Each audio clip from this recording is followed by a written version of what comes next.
Laura, Hello. can you feel that in the air? Is it the chill? It's the chill of fall. Oh. What kicks off fall for me? Labor Day. Labor Day it is. So if you listen to our very first episode, we talk about how we're going to cover all kinds of things in nursing and some things that remotely touch nursing. Well, this is one of those remotely touches nursing episodes. We're going to talk child labor. Yes. Yeah, labor this week. The Labor Day in the spirit of. Mm-hmm. Well, the injuries. Yes, well, they do have a lot of conditions, these poor kids. Mm-hmm. So we thought for the spirit of Labor Day, basically in September, we're covering some labor industrial shit. Right. So yeah, we're getting ready for fall. Mm-hmm. It's a nice, cool night. It is cool. I got a brand new kitty today. I know. You saw pictures of him? He'll never replace the love of my life. No. But he's beautiful. He's cute. Hi, baby boy. Okay. So you're going to kick us off. Yeah, with a little info, and then I'm going to cover specific jobs and their hazards, because that's always fun. You know how I love just death and dismemberment. Mm-hmm. And then you're going to cover reform. Yeah. All right. Okay. Let's do this, Laura. All Let's right. do this. Labor Day. Labor Day. So child labor was an extremely common practice since pretty much forever. I wish they still had it. I know. Especially with COVID and my kids not going back to school. They need to do something. Get those bastards working. Before the industrial boom, children were used to help support their families, even if that just meant like working in their own land. But kids were always working. But the amount of jobs available for kids skyrocketed with the Industrial Revolution. Cheap labor. Yep. In 1821, 49% of the workforce was under the age of 20. Wow. Yeah. That's half. I know. The average age that children started working in the early 19th century was 10. But I can't get my kid to unload the dishwasher. And these kids are working in the mill. But in the industrial areas, they could start as young as 8.5. I don't know why the half. Well, makes it more legal. And in coal mines, as young as 4. Mm-hmm. Some of the jobs children were employed in were in textile mills, coal mines, households, and as chimney sweeps. Mm-hmm. We cover that later. Mm-hmm. In cotton mills, children were used as scavengers. They are small, so they crawled beneath the machines to clean off any dust and dirt and to remove any of the leftover cotton. Right, where all the gears are? Yeah. Where all the gears were. So the dust and dirt wasn't causing the gears to stop, so they would have to put their hands in there to get it all out and pick up any of the cotton because, God forbid you waste it. You don't want to waste the time. Fingers and limbs were cut off frequently from doing this. Mm-hmm. And when they were older, they worked as piecers, and they worked at spinning machines, repairing breaks in the thread. So I cover that. I actually cover what they do in the mill. Hair was ripped out. Hands were crushed. Kids were decapitated from being under these machines. Could you imagine seeing that? And sometimes their entire bodies were crushed when they were under these machines. I don't know why, but just the word decapitation sends chills down my spine. Yeah. Kids were also used in matchstick factories. They had them dip pieces of wood into phosphorus. Then the sticks would be, dried out and cut into sticks and packaged. About 11% of people exposed to phosphorus fumes would develop phossy-jaw, which is kind of like the radium girls. And it's an infection of the mandible, which is your jaw, that caused the bone to decay, which would cause facial disfigurement. So these little kids are exposed to all these fumes, and they're exposed to it while they're growing. Right. In the worst time you could be exposed to toxic fumes. Children were used in coal mines. The darkness caused long-term visual loss. Coal dust led to black lung disease. Working in very small tunnels caused them to stoop over, which caused spinal deformities. Orphans were picked up and used as chimney sweeps. Yeah, I cover all of that. When they got too big, around 8 or 9 years old, which is ridiculous, they were put back on the street. They were often underfed so that they remained small longer. Mm-hmm. And their shins would be all scraped up and raw from going down the chimneys. They develop lung disease from all the soot, and they would fall or get stuck and die in the chimneys. And that's just a little teaser. Yeah. It's like a trailer. Yeah. For 2020. All right. So in the South, 1 mill worker in every 4 was between the ages of 10 to 15. Oh my God. No one knew how many workers were younger than 10 because they didn't count them. Mm-hmm. North Carolina, I guess, was like the hub of textiles. But we had a lot up here. Like if you go up to Lawrence and Lowell, I was saying how this weekend I went up antiquing. So I love to do that.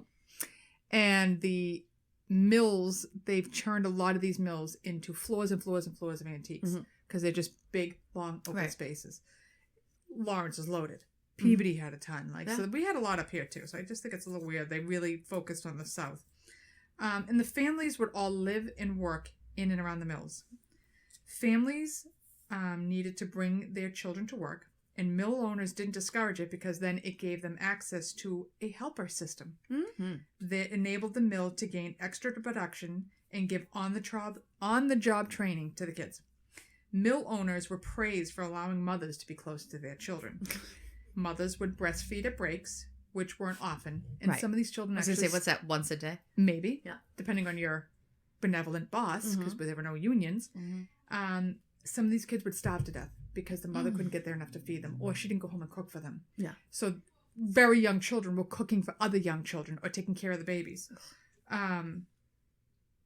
So it also says when you would begin to work in the mill, you labored for the first 6 weeks with no pay. That was your training.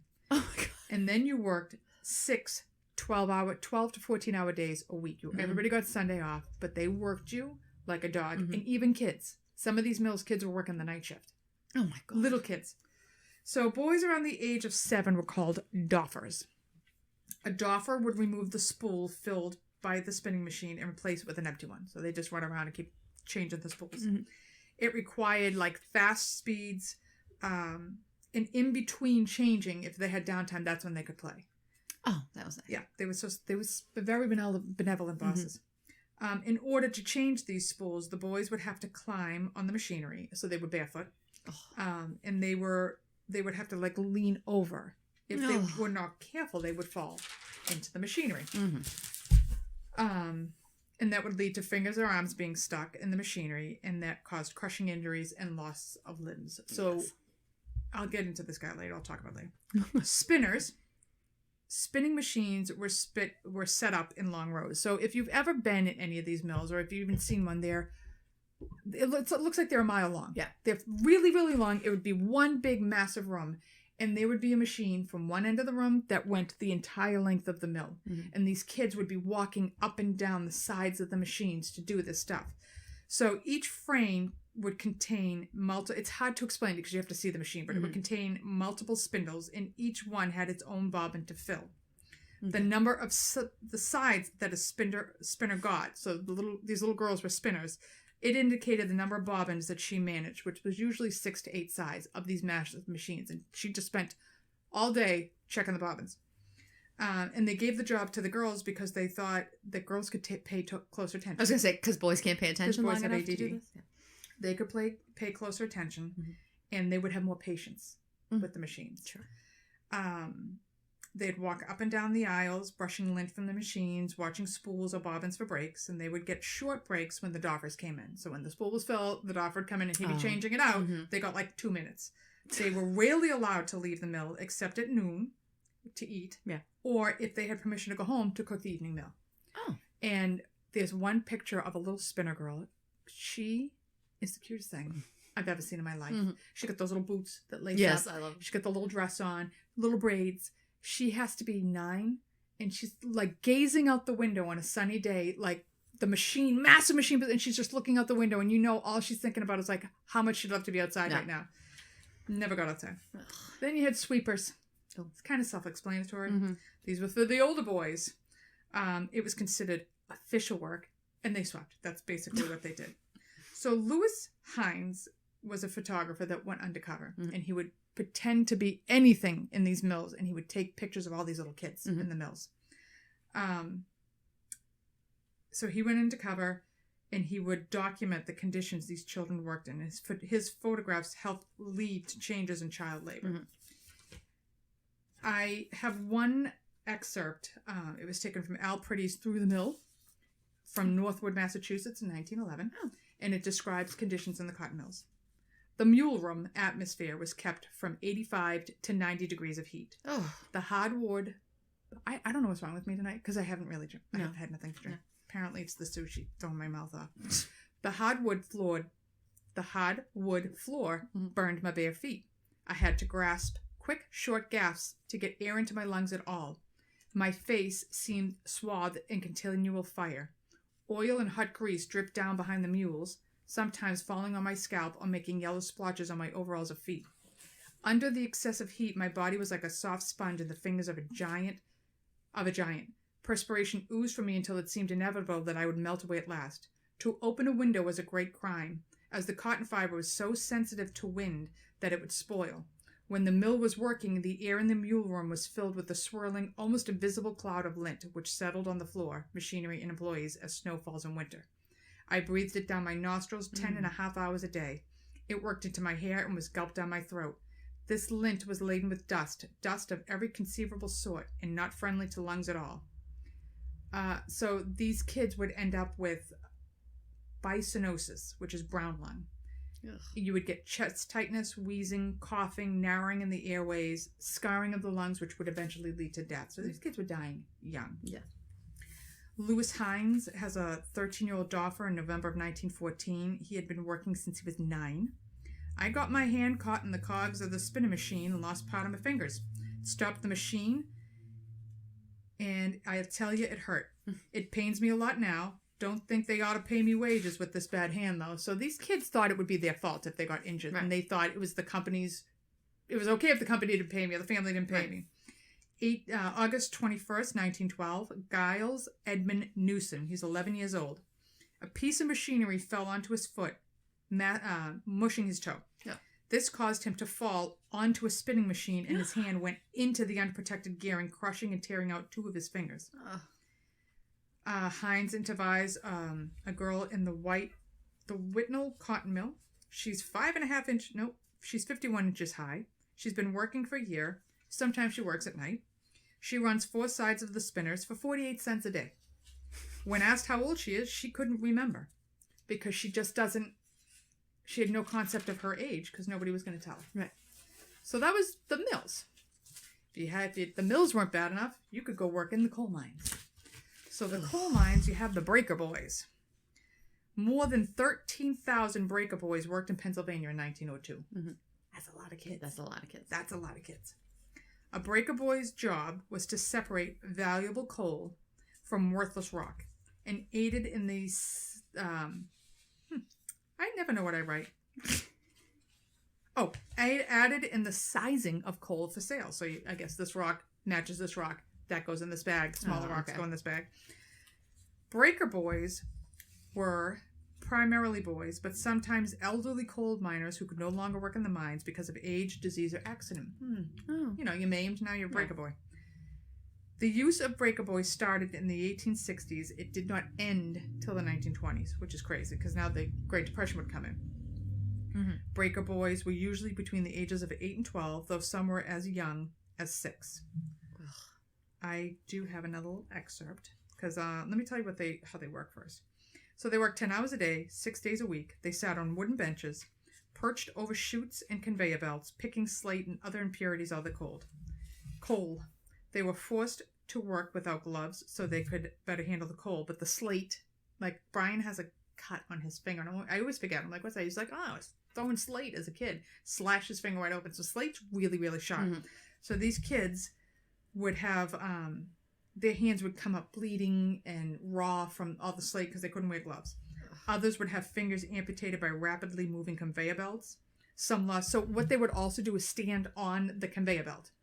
And they would push the coal into different chutes and things like that. So these are little kids. Yeah. Some were crushed to death by the machinery. But if you were crushed to death by machinery, you weren't allowed to collect the body till the end of the shift. You can't stop down. You can't stop these conveyor belts. Right. So they'd be recovered at the end of the day. Some were crushed to death by just the rush of coal. Some of the coal was washed to keep impurities down and to stop dust, but when you wash coal, it creates sulfuric acid, which would burn the hands of the boys. Mm-hmm. So this is a little excerpt. I love my excerpts this episode. I have a lot of excerpts. Yeah, me too. The boys sit on little wooden seats across the chutes in the breaker, their legs in the moving coal, ready to stay the slide when the slate is thick, or to kick the coal along when it is clean and moving slowly. The rollers grind ceaselessly with a roar which shakes the structure. To this is added the crunch of the crushers and the steady shuffle of many streams of coal down the iron chutes. The black dust rises in cold and hangs thickly about the boys. From 7 o'clock in the morning till 4 or 5 in the afternoon, with an hour for lunch, the breaker boys work in the midst of coal dust and coal. Children of the mine they are, born in the shadows of the culm heaps, with the roar of the breakers even in their ears, with mines beneath their feet. The waters of the creeks they know are black with culm dirt and red with sulfur from the mines. The streets they tramp are black with the soft culm, and the fields they play in are pockmarked with cave holes, and bare of all save coarse grass and weeds. The air they breathe has the smell of mine in it. The house where they sleep are red or unpainted in dingy rows along a dingy street. The whole life is lived with the mine. It is any wonder that it is their ambition to go into the breaker as soon as they are big enough to pass the 12 years and strong enough to stand the strain of bended back and benumbed fingers through the long hours of the day. Far better is it to their mind to go to the chutes and earn money than to go to school. Oh, God. Yeah. So, again, the same photographer, Lewis Hines, he has a photograph of Frank P. They didn't give this kid's last name. He's 14. He had both his legs cut off when he was run over by a coal car. Mm-hmm. Thomas Long, 10 years old, when he fell from the breaker and died. His birth certificate was changed to make him 14. So when he died. When he died. He was only 10, but the families would aid in changing it because they would be out of work, and now they could justify, he was 14. He was legal to work in the mines. Right. The coroner's jury found the coal company not negligent because they had a birth certificate that the father had changed, saying he was 14 and of legal age to work. Mm-hmm. Neil Gallagher from Wilkes-Barre, Pennsylvania. He started working at 9. He's about 11 years old, and he was tending a door for the coal cars for 83 cents a day. So some of these kids would sit in these little cramped, dark black holes, and they would open the door for the coal cars. He had his legs crushed between 2 coal cars, and they were later amputated. He was in the hospital for 9 weeks, and he received nothing from the company. The children also suffered from multiple lung disorders from all the coal dust, i.e. black lung, which we all hear about. You know, if you ever watch Coal Miner's Daughter, Loretta Lynn, her dad dies of black lung. Does anybody watch that movie? No. I've watched it like 800 times. I love that movie. Shocked. Mm-hmm. Sissy Spacek won an Academy Award for it. It's a great movie. We're going to finish off my section with the Chimney Sweeps. Okay. These poor little fuckers. These kids really had it bad. You like every time you think it was bad, you read the next kid. Yeah. Chimney Sweeps. A chimney sweep is a person who clears ash and soot from chimneys. Mm-hmm. But you didn't know that. I did. I've watched Mary Poppins. The thing is, these chimney sweeps, they're not so I know happy Dick Van Dyke jumping around the roofs singing about chim chim charoo. No. They hated life, and life hated them. Between the days of September 2nd and September 5th of 1666, you had the Great London Fire. It basically gutted medieval London. And after it was gutted, they had new regulations for chimneys. Mm-hmm. You have to clean them. You had to clean them, and you had to make them smaller. So, and you had to have more than one. Mm-hmm. You couldn't have one main chimney hitting the whole house. Mm-hmm. So the regulation was that fireplaces had to be built a certain way with narrower chimneys, and the chimneys had to be free of obstruction. Common sense. In comes the new profession of chimney sweeps. Mm-hmm. Now, if I had to say, how the hell am I going to clean my chimney? My first thought would be to get a really long brush and clean the fucking chimney. Yes. No, their idea is to get little boys. So the ideal age for a chimney sweep was about 6, but some were as young as 4. I can't fathom my 4-year-old being instructed to do anything. No. Or even 6. Again, I can't get him to empty the dishwasher or feed the animals, let alone... They could barely draw a picture in preschool at the age of 4. I'm telling you, it's ridiculous. Mm-hmm. Okay. And they were actually, the kids going up the chimneys were known as chimney boys. The young boys were purchased from poor parents, orphanages, or the dreaded workhouse, as we hear from Charles Dickens. The workhouses sound like I would rather be dead than a fucking workhouse. Yeah. So they would sell these kids to get money for the chimney sweeps. The parents, the orphanages and workhouses were told that the children be apprenticed to the chimney sweeps. So they were going to learn a profession. Oh, so they were going to make money. And in 7 years, they're going to be a journeyman or a master chimney sweep or whatever the hell they were going to do. So the children were required to shimmy up hot flues that were as narrow as 9 inches wide. No. Which is pretty fucking narrow. Nope. They would use their backs, elbows, and knees to get up the flue. Nope. He'd have a brush over his head, so he's brushing as he's going up the flue with this little brush, and it would be cascading over his face down into the bottom of the fireplace. Once at the top, he would slide down the flue again with the brush and slide all the way down, like an umbrella helping. Yep, basically. He'd land in the pile of soot, and then they would collect the soot and sell it. Yeah, I don't know what the hell you'd buy used soot for, but I don't know. Okay. So some of the master sweeps would light fires in the fireplace to get the kids to go up the chimneys if they didn't want to go. Yeah, they were great. This is a great job. Many boys buffed it, or they climbed nude because it made it easier. This will play later. Okay. I don't want to know. The boys received no wages for the work, and they often slept on the soot bags. They rarely bathed, and they were poorly fed to keep them small.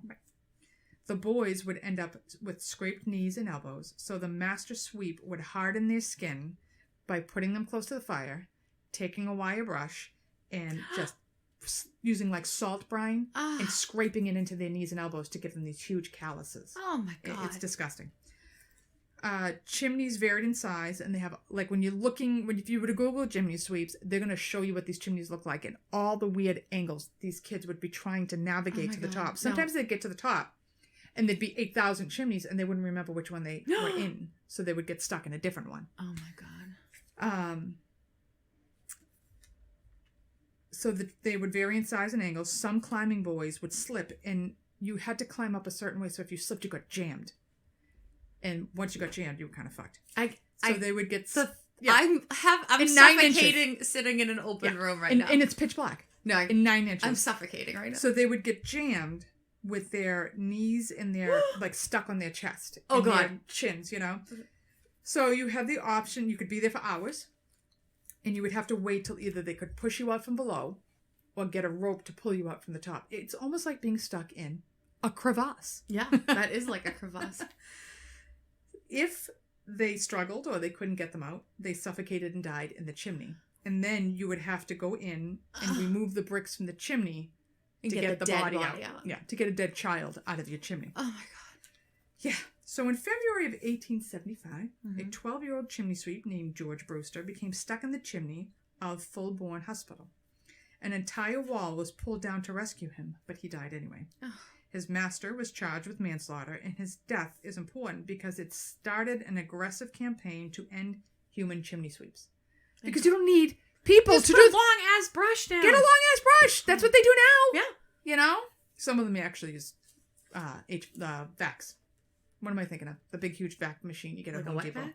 Like a wet vac. Yeah. That's what they use now, because that's what they used on our chimney. But they didn't have wet vacs in 1885. No, they didn't. Anyway. Or electricity, for that. So, George Brewster is the last child to die from being in a chimney. Oh, thank God. He's the last child. But the United States, we're a little slow to catch up. We kept using them for a while. Well, climbing boys worked from pre-dawn to late at night. They had 1 day off a year, the 1st of May. 1 day off a year? 1 day off a year. The 1st of May, May Day. And they would run and they'd celebrate running through the streets and singing like, "Hey, it's great, we chimney sweeps are off for today." They suffered general neglect and stunted growth. Yeah. Deformity of the spines, legs, and arms thought to happen because of the bizarre positions they were in for hours while growing. Knee and ankle joints were most affected. Sores and inflammation of the eyelids only made worse because now they're rubbing at them because it's irritated. Chimney sweeps have the first cancer associated with occupational hazard. Oh. There is a squamous cell carcinoma of the scrotal skin, and it is known as chimney sweep carcinoma. Oh my God. The chimney sweeps would call it sootwort. Sootwort. What? usually occurring when the sweep reached teens to early 20s, although boys as young as 8 were seen with it. Sir Percival Pott. Who would name their kid That's Percival? awful. Oh, Sir Percival. I never would have lasted back then. I'd have been laughing at everybody's goddamn names. He's an English surgeon, and he is the first to note this cancer related to an occupation. It is thought that the soot would accumulate in the scrotal skin, and they're not bathing, and they're naked. All those wrinkles. Yep, it's got all that chicken skin. So it would accumulate around the scrotal because of the folds in the sweat, and they didn't bathe, and they were constantly exposed to this carcinogen. Treatment consisted of cutting out the exposed skin with no anesthesia. What? Well, it's 1885. There's no, anesthesia's really not around yet. So these kids would have the soot wood cut out. Of their scrotum. Of their scrotum. Oh, God. Or they could have an arsenic poultice. Because that won't kill you. No. Yep. Give them a little arsenic. Yep. For these boys, cancer was mostly fatal. And most chimney sweeps did not live past the age, middle age. They never really, they would fuck their whole life. Yeah. And if you Google chimney sweeps, they have one picture of a master sweep. He's got to be 4'11", 5 feet, and he's all fucked up. His arms and legs, his face is all, it almost looks like he has a necrotic nose. Yeah. Probably from all the shit. He's all fucked up. He's all fucked up. So, that is my child labor that you're going to now take back over, because you're going to tell us how we ended child labor. Yeah, well, anyway. I'm going to try, because I really think some of these jobs we could bring back. I mean, come on. The mines. I mean, it's a productive job. 48 cents a day. They could get on that in the little cots. Yeah, that'd be fun. It'd be like the Goonies. Yeah, they think they were on a little roller coaster. It'd be like the Goonies. Yep. All right. So in the U.S., child labor first became a federal legislative issue in 1906 when the beverage, I know it sounds ridiculous, but it's beverage proposal for regulation of the types of work in which children can be engaged in. That legislation was not adopted. So they're like, yeah, no. We're going to work these fuckers. Yeah. But it did cause a deeper look into child labor in the U.S. I talked about Lewis Hine, but I won't go anymore. He, like you said, he posed as a photographer for the National Child Labor Committee. That's who he worked for. And if you get the chance, look at his pictures. Yes. They are, heart-wrenching, some of these pictures. We'll put some up. Yeah. Look at his pictures. And he documented this from 1908 to 1924, the child labor conditions. The NCLC, or the National Child Labor Committee, was formed in 1904. Their mission was to promote the rights, awareness, dignity, well-being, and education of children and youth as they relate to work and working. Because these kids got no education. They were obviously treated terribly. And they would end up with rickets and all kinds of weird shit from not seeing the sun. Right. So Lewis Hine's photos led to change it's called the Keatings-Owen Child Labor Act in 1916. It established minimum ages and max shift length for young workers. Eventually, that act was found to be unconstitutional somehow, but it laid the groundwork for other child labor laws. The Fair Labor Standards Act of 1938 remains the primary federal law dealing with the employment of children to this day. From 1938. Obviously, there's been changes in it. Yeah, because now it's ridiculous. I mean, it's more strict than when I could work as a kid, but it's, they've obviously made amendments to it, but that is the bones of the child labor stuff. So for the most part, children under 14 cannot work in the United States now. Children under 18 cannot work full time unless there's a extenuating circumstance. Special dispensation. Children 14 to 16 cannot work more than 3 hours on school days, and they have to be supervised by a knowledgeable person. There's many, many, many other things that have to be done, but they're watched after. They can't do hard labor. Anything. Yeah. They can't work, Jack works at McDonald's. He can't work the oil, the oil stations or the grill. They can't work the slices. Cameron works at Stop and Shop. He is 16 and a half. He cannot work the microwave and the lunch machine until he's 18. Oh, God, I hope that's not true, because Jack just brought his dinner, so I hope he according to Stop and Shop, he cannot work yep. Wow. It's ridiculous. Yeah. So here, it's pretty safe. There's a lot of laws to keep everybody safe. Companies get in huge trouble if they are giving a kid full-time hours that's under 18, and there's big corporations that get in a lot of trouble for it. But there is still child labor in the world. World Report on Child Labor in 2013 reported 265 million working children worldwide. Wow. Which is 17% of the worldwide child population. Sub-Saharan Africa is the region where child labor is most prevalent. Oh. Mm-hmm. Child labor is higher in countries with lower standards of living. Yeah. Obviously. Because you have your kids working because there's not enough money coming in. So, countries of extreme risk for child labor identified in Verisk Maplecroft Child Labor Index were North Korea, Somalia, South Sudan, Eritrea, Central African Republic, Sudan, Venezuela, Papua New Guinea, Chad, and Mozambique, and then there was 16 other countries on that list. Wow. Yep. 82. So if they're not getting trafficked, they're working the shit out of them. Yeah. 82 countries were identified as high risk. Among those are India, China, Ethiopia, Bangladesh, Turkey, and Vietnam. Middle East and North Africa have 5% of the child population as child laborers. Wow.